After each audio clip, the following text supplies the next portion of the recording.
ദേഹത്തിൽ എന്തെങ്കിലും പതിക്കുക, വീഴ്ച സംഭവിക്കുക, ക്ഷതമുണ്ടാവുക, അങ്ങനെയുള്ള സന്ദർഭങ്ങളും ഉണ്ടാകുന്നതാണ്. അംഗവൈകല്യങ്ങൾ, പ്രത്യേകിച്ച് കാലുകൾക്ക് രോഗം, യാത്രകൾ അധികവും ഫലപ്രദമാകാതെ പോകും. മൂലരോഗങ്ങൾക്ക് ശമനമുണ്ടാകും. ഭിന്നിച്ചു നിൽക്കുന്നവർക്കിടയിലുള്ള പ്രശ്നങ്ങൾ പരിഹരിക്കുന്നതിനുള്ള ചർച്ചകൾക്ക് നിങ്ങൾ മുൻകൈയെടുക്കും. പുനർവിവാഹാദി മംഗളകർമ്മങ്ങൾക്ക് പുരോഗതിയും ഉണ്ടാകുന്നതാണ്.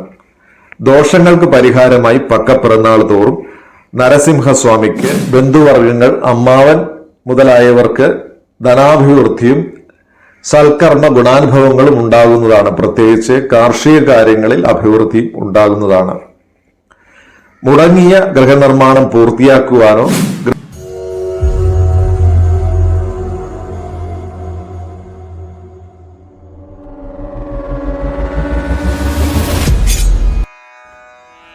നമസ്തേ, ഞാൻ വിഷ്ണു. പ്രീസ്റ്റ് ചാനലിന്റെ പുതിയൊരു എപ്പിസോഡിലേക്ക് എല്ലാവർക്കും സ്വാഗതം. മിഥുനക്കൂറ്, മകയിര, മര, തിരുവാതിര, പുണർദ, മുക്കാല് മിഥുനക്കൂറുകാർക്ക് ഐശ്വര്യകാരകനായ വ്യാഴം വ്യയസ്ഥാനത്തേക്ക് അഥവാ 12ാം ഭാവത്തിലൂടെയാണ് ഈ മെയ് മാസം മുതലുള്ള ഒരു വർഷക്കാലം സഞ്ചരിക്കുന്നത്. അതുകൊണ്ട് തന്നെ ധനം അധികമായി ചെലവഴിക്കേണ്ട സന്ദർഭങ്ങൾ ഉണ്ടാകുക, പാപകർമ്മങ്ങൾ ചെയ്യേണ്ടി വരിക, വാസസ്ഥാനത്ത് നിന്ന് ദൂരദേശത്തേക്ക് യാത്ര ചെയ്യേണ്ടി വരിക, വ്യാപാര വ്യവസായ മേഖലകളിലൊക്കെ നഷ്ടമുണ്ടാവുക, ഉയർന്ന സ്ഥാനങ്ങളിൽ ജോലി ചെയ്യുന്നവർക്ക് വളരെ ശ്രദ്ധ അനിവാര്യമായൊരു സമയം കൂടിയാണ്.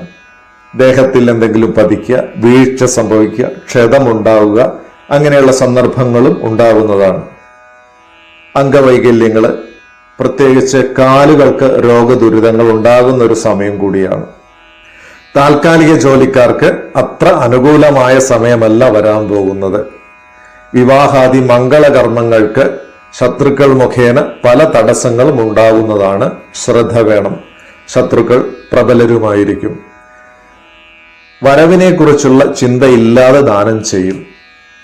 കാർഷിക വൃത്തി ചെയ്യുന്നവർക്ക് കുറഞ്ഞൊരു ശ്രദ്ധ അനിവാര്യമാണ്. ഉൽപ്പന്നങ്ങൾക്ക് മതിയായ വില ലഭിക്കുക ഇല്ലെന്ന് മാത്രമല്ല, കൃഷിനാശവും സംഭവിക്കുന്നതാണ്.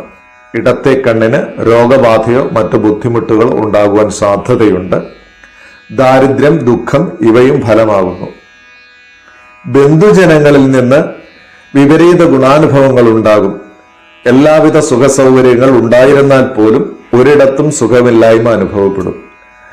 എന്നാൽ മാതാവ്, ബന്ധുവർഗങ്ങൾ, അമ്മാവൻ മുതലായവർക്ക് ധനാഭിവൃദ്ധിയും സൽക്കർമ്മ ഗുണാനുഭവങ്ങളും ഉണ്ടാകുന്നതാണ്. പ്രത്യേകിച്ച് കാർഷിക കാര്യങ്ങളിൽ അഭിവൃദ്ധി ഉണ്ടാകുന്നതാണ്.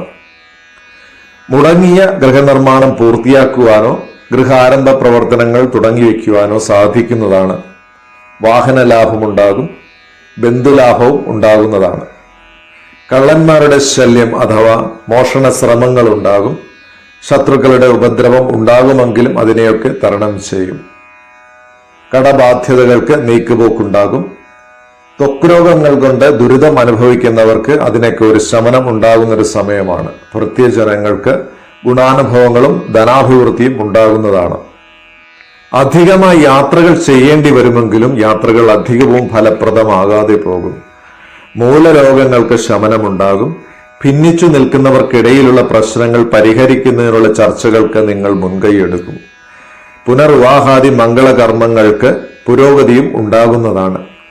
ദോഷങ്ങൾക്ക് പരിഹാരമായി പക്കപ്പിറന്നാൾ തോറും നരസിംഹസ്വാമിക്ക് പാനക നിവേദ്യം, മഹാസുദർശന മന്ത്രാർച്ചന ഇവ നടത്തുക. നവഗ്രഹ ക്ഷേത്രത്തില് നവഗ്രഹ ശാന്തി പൂജയും നടത്തുക.